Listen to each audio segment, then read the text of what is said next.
Hi అండి, welcome to Shilpa smart home. మీకు కనుక ఈ వీడియో నచ్చినట్టయితే ఈ వీడియోని లైక్ చేయండి, ఇంకా నా ఛానల్ని సబ్స్క్రైబ్ చేసుకోండి. ఈ కంప్లీట్ వీడియో వచ్చేసి ఒక ట్రావెల్ బ్లాగ్ అండి. మేము హైదరాబాద్ నుంచి తిరుమలకి వెళ్తున్నాము ఫ్యామిలీతో. ఇదంతా వచ్చి ఒక రోడ్ ట్రిప్ అనమాట. దీంట్లో రోడ్ ట్రిప్కి సంబంధించిన డీటెయిల్స్ అన్నీ కూడా ఈ వీడియోలో నేను మొత్తం అన్నీ చెప్తానండి. మీరు వీడియో లాస్ట్ వరకు చూస్తే మీకు అన్ని డీటెయిల్స్ అనేటివి అర్థమైపోతాయి. స్టార్టింగ్ హైదరాబాద్ సిటీలో నుంచి చెప్తున్నానమాట. ముందు క్లిప్పింగ్స్ అన్నీ కూడా మనకి హైదరాబాద్ సిటీకి సంబంధించినవే అనమాట. ఇది వచ్చేసి మనకు హైటెక్ సిటీ దగ్గర ఉండే క్లిప్. ఇక్కడ నుంచి మేము ఓఆర్ఆర్ నుంచి ఇంకా జడ్చర్ల, షాద్నగర్, ఇంకా ఇవన్నీ ఏరియాస్ అన్నీ వచ్చేస్తాయి. ఇప్పుడు వచ్చేసి మేము మ్యాక్సిమం మీరు నా పాత ట్రావెల్ బ్లాగ్స్ అవన్నీ కూడా చూస్తే మేము ఏదైనా ఒక ట్రిప్ కొంచెం లాంగ్ జర్నీ స్టార్ట్ చేయాలంటే మ్యాక్సిమం ఎర్లీ మార్నింగే స్టార్ట్ అయిపోతాం. నియర్లీ 3:30, 4:30 ఆ టైంకే స్టార్ట్ అయిపోతాం అన్నమాట. ఇది వచ్చేసి స్టార్టింగ్ మేము 3:30 to 4 ఆ రేంజ్లోనే స్టార్ట్ అయిపోయాము. రీజన్ వచ్చేసి మార్నింగ్ అయితే కొంచెం మనకు ట్రాఫిక్ తక్కువ ఉంటుంది, ప్లస్ ఇప్పుడు సమ్మర్ కూడా స్టార్ట్ అయిపోయింది కాబట్టి వేడి కూడా వెళ్ళే కొద్దీ కొంచెం తగ్గుతుందని చెప్పేసి మార్నింగే మేము ఏ ట్రిప్ అయినా స్టార్ట్ చేసేస్తాము. ఇది వచ్చేసి మనకు బీచ్పల్లి అని చెప్పేసి వెళ్ళే దారిలో వస్తుందండి. యాక్చువల్లీ ఇప్పుడు సమ్మర్ స్టార్ట్ అయింది కాబట్టి ఇక్కడ వాటర్ లేవు, కానీ ఈ ఫ్లైఓవర్ మీద నుంచి చూస్తే సైడ్లో ఫుల్ వాటర్ ఉంటాయి. ఒక సైడ్ వచ్చేసి మనకి ఇలా ఉంటుంది, ఇంకో సైడ్ వచ్చేసి ఇక్కడ టెంపుల్ ఉంటుంది అనమాట. పుష్కరాలు అలా జరుగుతాయి. వేరే సమ్ టెంపుల్ ఉంది. ఆ టెంపుల్ వచ్చేసి మనకి రైట్ సైడ్ వచ్చేస్తుంది. లెఫ్ట్ సైడ్ అంతా కూడా మనకి ఒక మొత్తం వాటర్ అవన్నీ ఉంటాయి, కానీ ప్రజెంట్ ఇప్పుడు సమ్మర్ ఉండడం వల్ల మొత్తం అంతా కూడా చాలా తక్కువ ఉండి మ్యాక్సిమం అంతా డ్రై అయిపోయాయి అనమాట. ఇక్కడ నుంచి వెళ్ళిన తర్వాత మేము కొంచెం ముందుకు వెళ్ళినాక పెబ్బేరు అవన్నీ చిన్న చిన్న ఊర్లు అవన్నీ వస్తాయి, గద్వాల్ స్టేషన్ అవన్నీ. అక్కడ ఒక్కసారి ఆగి టీ బ్రేక్ తీసుకున్నాము. జస్ట్ ఒక 5-10 మినిట్స్ అనమాట అంతే. ఇక్కడ టీ బ్రేక్ తీసేసుకొని మళ్ళీ మేము జర్నీ అనేది స్టార్ట్ చేసేసామండి. ఇది వచ్చేసి మనకి తెలంగాణ ఏపీ బార్డర్ అనమాట. తెలంగాణ ఆంధ్రప్రదేశ్ బార్డర్. అక్కడైతే చెక్కింగ్స్ అవన్నీ జరుగుతూ ఉంటాయి. మనకి హెవీ వెహికల్స్ ఏవేవైతే ఉన్నాయో అవన్నీ కూడా మ్యాక్సిమం అన్నీ అక్కడ స్టాప్ చేస్తారు. ఇప్పుడు మనం వెళ్తున్న రూట్ వచ్చేసండి, మనము హైదరాబాద్ నుంచి కర్నూలుకి వెళ్ళి, కర్నూలు నుంచి కడప నుంచి తిరుపతి, తిరుపతి నుంచి తిరుమల అనమాట. మనకి ఇదంతా డిస్టెన్స్ కూడా నియర్లీ వచ్చి ఒక 550 to 600 కిలోమీటర్స్ డిస్టెన్స్ అయితే వస్తుంది. ఎందుకంటే మనం తిరుమల కొండపై కూడా ఎక్కాలి కాబట్టి అప్రాక్సిమేట్గా ఒక 600 కిలోమీటర్స్ అయితే వచ్చేస్తుంది. కర్నూలు ఫ్లైఓవర్ ఉంటుందండి. ఆ ఫ్లైఓవర్ పైనుంచి మనకు కనుక చూస్తే ఇలాగ మనకి సూర్యుని ఆలయం కనపడుతుంది. నేను చాలా తక్కువ అనమాట సూర్యుని ఆలయాలు చూసేది. ఇది కనపడిందని చెప్పేసి జస్ట్ అలా బిట్ అనేది యాడ్ చేసేసాను. ఇక్కడ మనకు 2-3 ఫ్లైఓవర్స్ అవన్నీ వస్తాయి. మనకు మ్యాక్సిమం ఇదంతా కూడా 4 lane రోడ్ ఉంటుందండి. రోడ్ వైజ్ అయితే మాత్రం సూపర్గా ఉంటుంది. మనం ఆ ఫ్లైఓవర్స్ అన్నీ దిగేసిన తర్వాత కర్నూలు సైడ్ మనకి రెస్టారెంట్స్ అనేటివి చాలా అంటే చాలా దొరుకుతాయి. అంటే ఇప్పుడు పిస్తా హౌస్, హైదరాబాద్ షెఫ్స్, కృతంగా ఇలాగ చాలా మెయిన్ బ్రాంచెస్ అన్నీ కూడా ఇక్కడ ఖచ్చితంగా ఉంటాయన్నమాట. మీరు లంచ్ కానీ, బ్రేక్ఫాస్ట్ కానీ, డిన్నర్ కానీ చేయాలంటే ఇక్కడ ఆప్షన్స్ చాలా బాగుంటాయి. అలాగే వాష్రూమ్స్ వైజ్ కూడా ఇక్కడ మనకు కొంచెం బెటర్గా ఉంటాయి పోను కన్నా. ఎందుకంటే తర్వాత పెద్ద హోటల్స్ కొంచెం తక్కువ ఉంటాయన్నమాట. కాబట్టి ఏదైనా మీరు ఫుడ్ కానీ ఏమైనా తీసుకోవాలంటే ఇక్కడ తీసేసుకుంటే మీరు వాష్రూమ్స్ బాగుంటాయి, ఫుడ్ వైజ్ కూడా మీకు అన్ని రకాలు దొరుకుతాయి. ఇంకా ఇక్కడ నుంచి కొంచెం ముందుకు వెళ్తే అనమాట, అంటే మనం కర్నూలు దాటేసి కొంచెం ముందుకు వచ్చాము. ఇక్కడ మనకు రోడ్ డైవర్షన్ అనేది ఉంటుంది. స్ట్రైట్ వెళ్తే వచ్చేసి మనం బెంగళూరు హైవేకి వెళ్ళిపోతాము. అదే మనం కొంచెం పైకి డైవర్షన్ కనుక తీసుకుంటే ఇది వచ్చేసి మనం ఇంకా నంద్యాల అటు సైడ్ వెళ్తామండి, అంటే కడప సైడ్ వెళ్తామన్నమాట. ఈ పైకి ఎక్కేసి వెళ్ళాలి. ఒకవేళ కింద కనుక మిస్ అయిపోతే మళ్ళీ ముందుకెళ్ళి యూటర్న్ అలా చేసుకోవాలి. అందుకని ఈ రోడ్డు డైవర్షన్ అనేది మీకు అలా చూపించేస్తున్నాను. మ్యాక్సిమం ఇంతకుముందు చెప్పినట్టే ఇదంతా కూడా మనకి 4 lane రోడ్ అనమాట, హైవే. చాలా అంటే చాలా బాగుంటుంది రోడ్ వైజ్, మీకు ఎలాంటి ప్రాబ్లం లేదు. టిల్ కడప వరకు అనమాట. కడప తర్వాత మీకు దానికి సంబంధించిన వీడియో కూడా నేను ఇంక్లూడ్ చేస్తాను. ప్రజెంట్ టిల్ కడప వరకు అయితే మాత్రం అసలు ఎలాంటి రోడ్డు వైజ్ మీరు ఎక్కడ బాధపడాల్సిన అవసరం లేదు, చాలా బాగుంటుంది రోడ్డు. నెక్స్ట్ ఇది వచ్చేసి మనకు ఫాస్ట్ ట్యాగ్స్ ఉంటాయండి, టోల్స్ అనేటివి ఉంటాయి. మనకు టోల్స్ అనేది నియర్లీ 800 దాకా పడుతుంది, 1 వేనే అనమాట. మనకు టిల్ కడప వరకే టోల్స్ ఉన్నాయి. తర్వాత కడప నుంచి తిరుపతి వరకు ఇంకెలాంటి టోల్స్ లేవన్నమాట. కానీ హైదరాబాద్ నుంచి ఆ కడప వరకు వచ్చే వరకు మాత్రం మనకు మినిమం 800 అనేది టోల్స్ అనేటివి పడతాయి, ఫాస్ట్ ట్యాగ్స్ అవన్నీ కూడా. నెక్స్ట్ ఇది ఇంకొంచెం దూరం వెళ్ళిన తర్వాత మనకి హరిత వాళ్ళదే రాక్ గార్డెన్ రిసార్ట్ అని ఉంటుంది. మనకి రోడ్డుకి ఒక సైడే కనపడుతూ ఉంటుంది అనమాట. బోత్ సైడ్స్ రాక్స్ అనేటివి అలాగే ఉంటాయి. చాలామంది ఏం చెప్తారంటే బాహుబలిలో కొన్ని సీన్స్ ఉంటాయన్నమాట స్టోన్స్లో, అంటే కట్టప్ప సీన్స్ కానీ కాలు పెట్టే సీన్ కానీ ఇవన్నీ ఉంటాయి కదా, అవన్నీ కూడా రాక్ గార్డెన్ సైడే తీశారని చాలామంది చెప్పారు. తర్వాత అక్కడి నుంచి ఇంకొంచెం ముందుకు వస్తే మనకు పాణ్యం ఘాట్ అని వస్తుందండి. ఘాట్ అంటే పెద్ద ఘాట్ సెక్షన్ అని కాదు, కానీ ఇలాగ కొండల మధ్య నుంచి ఉంటుంది ఘాట్.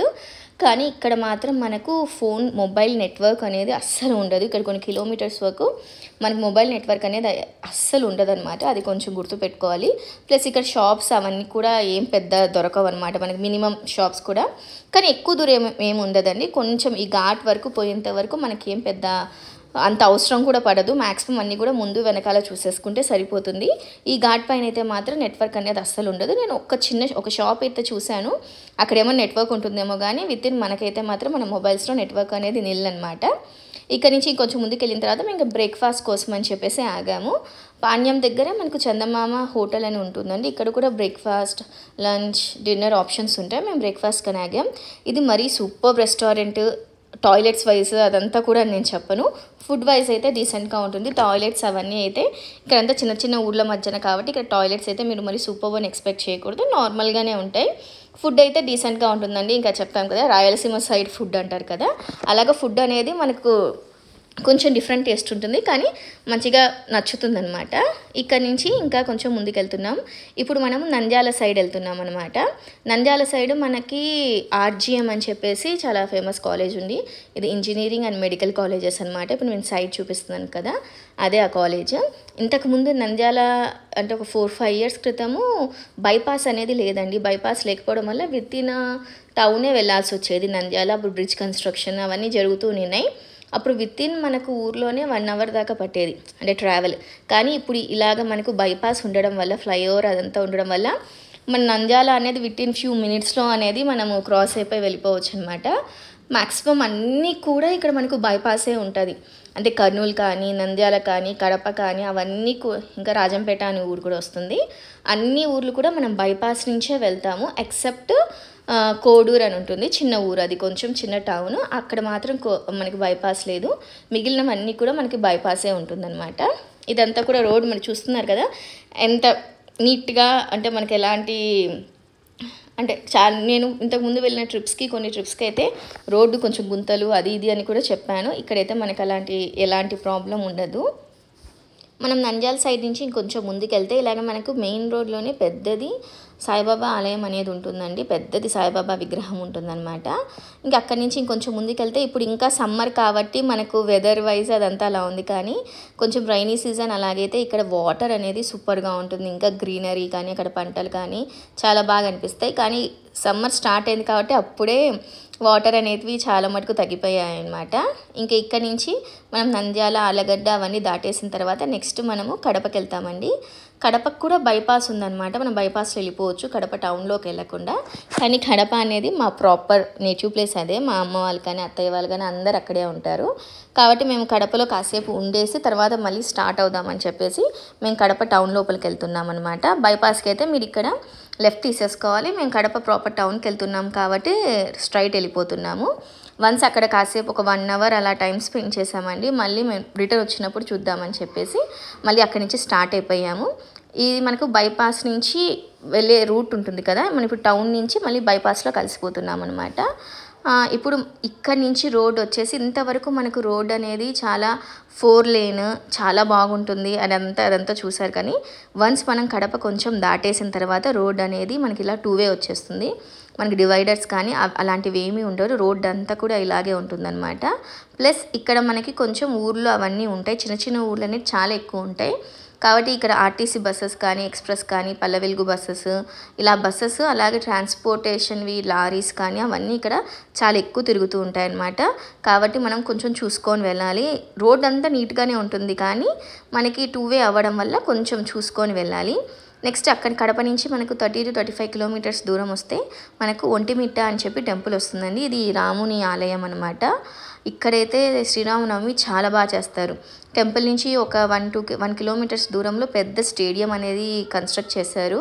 అక్కడ కళ్యాణం, ఉత్సవాలు అవన్నీ చాలా బాగా జరుగుతుంది. ఇక్కడ కూడా ఇది మన మంచిగా హరిత రిసార్ట్ అవన్నీ కూడా ఉన్నాయండి. చాలామందికి నాకు తెలిసి తిరుమలకి వెళ్ళే వాళ్ళు ఈ టెంపుల్ని కూడా విజిట్ చేసి వెళ్తారనమాట. ఇక్కడ నుంచి ఇంకొంచెం ముందుకు వెళ్ళి చిన్న టౌనే అండి, మరీ పెద్దది కాదు, కానీ మంచిగా గుడి అవన్నీ ఉండడం వల్ల మీకు ఫుడ్ వైజ్ అవన్నీ కూడా చిన్న చిన్న షాప్స్ అవన్నీ ఉంటాయి. అలాగే హరిత వాళ్ళది చిన్న రిసార్ట్ కూడా ఉందన్నమాట. ఇక్కడ నుంచి ఇంకా కొంచెం ముందుకెళ్తే నందలూరు అనే ఊరు వస్తుంది. నందలూరు కూడా చిన్న ఊరే అనమాట. అక్కడ కూడా మనము ఊర్లోకి ప్రాపర్ ఊర్లోకి అనేది వెళ్ళిపోము, డైరెక్ట్ వెళ్ళిపోతాము. ఇది వచ్చేసి అక్కడికి బ్రిడ్జ్ అనమాట. కిందంతా మనకు వాటర్ పడుతూ ఉంటుంది, కానీ యాజ్ నేను చెప్పినట్టు సమ్మర్ అవ్వడం వల్ల వాటర్ అనేది కొంచెం తక్కువ ఉందన్నమాట. ఇక్కడ కూడా మనకు నందలూరు బ్రిడ్జ్ వన్స్ మనం దిగేస్తూనే ఇక్కడ కూడా ఒక సాయిబాబా టెంపుల్ ఉంటుంది. మ్యాక్సిమం ఇటు సైడ్ తెలిసిన వాళ్ళందరికీ కూడా ఈ ఊళ్ళు ఇంకా ఈ టెంపుల్స్ వీటి గురించి అంతా తెలిసి ఉంటుంది. నేను కొంచెం కడప కాబట్టి మేము కొంచెం తిరుమల కొంచెం ఫ్రీక్వెంట్గా విజిట్ చేస్తూ ఉంటాం కాబట్టి ఈ టెంపుల్స్ గురించి ఈ రోడ్స్ గురించి నాకు కొంచెం ఐడియా మంచిగా ఉందన్నమాట. అందుకని ప్రాపర్గా మీకు మ్యాక్సిమం ఇన్ఫర్మేషన్ ఇచ్చేదానికని చెప్పి నేను ట్రై చేస్తున్నాను. నెక్స్ట్ మనం నందలూరు దాటేసామండి. దాటేసిన తర్వాత మనకు బోయిన్పల్లి అని చెప్పి చిన్న విలేజ్ వస్తుంది. కానీ ఇది వచ్చేసి మనకు తాళపాక అన్నమయ్య ఉన్నారు కదా, వాళ్ళ ఆ ప్రాపర్ ఊరు అనమాట. ఇక్కడ మనకు అలాగే అన్నమాచార్య ఇన్స్టిట్యూషన్స్ అని చెప్పేసి పెద్దది ఇంజనీరింగ్ కాలేజెస్ కూడా ఉన్నాయి. ఎస్ఆర్ కళ్యాణ మండపం అన్నీ షూట్ చేసింది ఆ ఇంజనీరింగ్ కాలేజ్లో అనమాట. అలాగే ఇక తాళపాక అన్నమయ్యది పెద్దది విగ్రహం ఉంటుంది. అన్నమయ్య అంటే అందరికీ తెలుసు కదండి, పాటలు అవన్నీ వెంకటేశ్వర స్వామి అవన్నీ ఉన్నాయి కదా, ఆ ప్రాపర్ ఊరు అనమాట ఆయన ఊరు. ఇక్కడ నుంచి మనం కొంచెం ముందుకు వెళ్ళినాక మనకు రాజంపేట అని వస్తుంది. రాజంపేట అనేది చిన్న టౌనే అండి. దీన్ని కూడా మనం బైపాస్లో నుంచి వెళ్ళిపోతాం, ఊర్లోకి అయితే ఎంటర్ అవ్వము. ఇప్పుడు మీకు చూపిస్తుంది రాజంపేట పాత బస్ స్టాండ్ అంటారనమాట. బైపాస్కి సైడ్లోనే ఉంటుంది. మనం ఊర్లోకి వెళ్ళకుండా బస్ స్టాండ్ సైడ్లోకి మనం ప్రాపర్గా మనం బైపాస్లోనే వెళ్ళిపోతున్నాము. ఇంతకుముందు చెప్పినట్టు అన్నిటికీ కూడా బైపాస్ ఉండడం వల్ల మనకి మ్యాక్సిమం ట్రావెల్ టైం అనేది చాలా మటుకు తగ్గుతుంది. ఎందుకంటే ఊర్లలోంచి వన్స్ మనం వెళ్తే కనుక ట్రాఫిక్ అనేది చాలా ఎక్కువ ఉంటుందని. నెక్స్ట్ ఇప్పుడు మీరు చూస్తున్నారు కదా, ఇది వచ్చేసి రైల్వే కోడూరు అంటారు. ఇక్కడ మనకు బైపాస్ లేదనమాట. దానికి అసలు ట్రాఫిక్ అనేది సూపర్గా ఉంటుంది. అంటే చిన్న చిన్న వెహికల్స్ కానీ ఆటోస్ కానీ బైక్స్ కానీ ఎక్కువ వెళ్తూ ఉంటాయి కాబట్టి మనకు టైం కొంచెం ఎక్కువ తీసేసుకుంటుంది. కానీ ఈ ఊరు తప్పించి మ్యాక్సిమం అన్ని ఊర్లు కూడా బైపాస్ అనేది ఉందన్నమాట. నెక్స్ట్ ఈ ఊరు దాటేసిన తర్వాత మనకు ఇట్లా చాలా చిన్న చిన్న ఊర్లు వస్తాయన్నమాట, విలేజెస్ లాగా. కాబట్టి అక్కడ పెద్ద షాప్స్ కానీ బ్రేక్ఫాస్ట్ టిఫిన్ లంచ్ ఆప్షన్స్ కానీ చాలా తక్కువ ఉంటాయి కానీ ఎక్కడో విసిరేసినట్టు చాలా చిన్న చిన్నవిగా ఉంటాయి. ప్లస్ ఎక్కువ ఫ్లోటింగ్ కూడా ఉండదన్నమాట. రోడ్ అంతా కూడా ఇలాగే ప్లెయిన్గా ఇంకా కొంచెం గ్రీనరీగా అదంతా ఉంటుంది. చెప్తున్నా కదా, సీజన్ వైజ్ రైనీ సీజన్ అలా వస్తే ఈ ఏరియా అంతా గ్రీనరీగా చాలా బాగుంటుంది. ఇక్కడ నుంచి మనం వన్స్ వెళ్ళిపోతే మనం తిరుపతికి వెళ్ళిపోవచ్చు. తిరుపతికి వచ్చేసి మనకు కరకంబాడి రోడ్ ఇంకా మంగళం రోడ్ అవన్నీ అంటారనమాట. ఇది వచ్చి మంగళం రోడ్. ఇది వచ్చేసామంటే మనం తిరుపతికి వచ్చేసినట్టే. ఇంకా తిరుపతి నుంచి మనం ఇప్పుడు తిరుపతి ప్రాపర్ ఎంటర్ అయిపోయామని. ఇది వచ్చేసి గరుడ వారధి పెద్దది ఫ్లైఓవర్ కట్టారనమాట.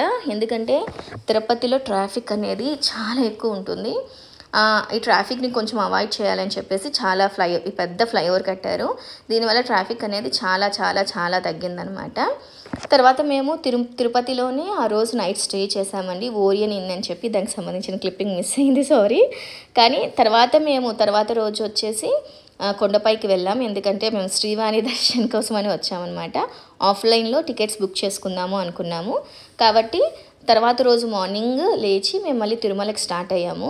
శ్రీవాణి టికెట్స్ ప్రాసెసింగ్ అదంతా కూడా నేను నెక్స్ట్ వీడియోలో అనేది పెడతానండి. మీరు ఒక్కసారి మీకు ఏమైనా ఆ దర్శనానికి సంబంధించిన డీటెయిల్స్ ఏం కావాలన్నా ఆ దర్శనం ప్రాసెసింగ్ ఎలా మనం దర్శనానికి వెళ్ళాలి, దాని టైమింగ్ అంతా కూడా నేను దాంట్లో నీట్గా ఎక్స్ప్లెయిన్ చేసి చెప్తానమాట. మీకు ఏమైనా డౌట్స్ ఉన్నా కానీ మీరు కమెంట్ సెక్షన్ ద్వారా అడగచ్చు.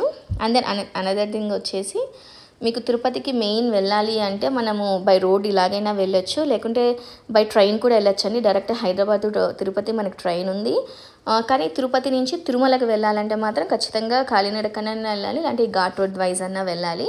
అలా కాకుండా మనకి ఫ్లైట్ కూడా ఉందండి. ఫ్లైట్ వచ్చేసి రేణిగుంట అని ఉంటుందన్నమాట. మనకి తిరుపతికి పక్కనే ఒక ఫ్యూ కిలోమీటర్స్ దూరంలోనే రేణిగుంట అని ఉంటుంది. మనం రేణిగుంటకి వెళ్ళిపోయి అక్కడి నుంచి మళ్ళీ బై రోడ్ తిరుమలకి వచ్చేయచ్చు అనమాట. తిరుపతికి వచ్చిన తర్వాత మనకి ఇక్కడ చెక్కింగ్ అదంతా అయిపోయిన తర్వాత పైకి వెళ్ళాలి. ఇంతకుముందు చెప్పినట్టే అండి, శ్రీవాణి దర్శనం కోసం అని చెప్పేసి టికెట్కి ఆఫ్లైన్ దానికొని వచ్చాను. యాక్చువల్లీ ఫ్యూ మంత్స్ బ్యాక్ నేను ఈ దర్శనం గురించి పూర్తి ఇన్ఫర్మేషన్తో ఒక వీడియో చేశాను. కానీ దీంట్లో ఇంకా ఎక్స్ట్రా డీటెయిల్స్ న్యూ వర్షన్ అదంతా కూడా నెక్స్ట్ వీడియోలో అనేది నేను చెప్పానండి.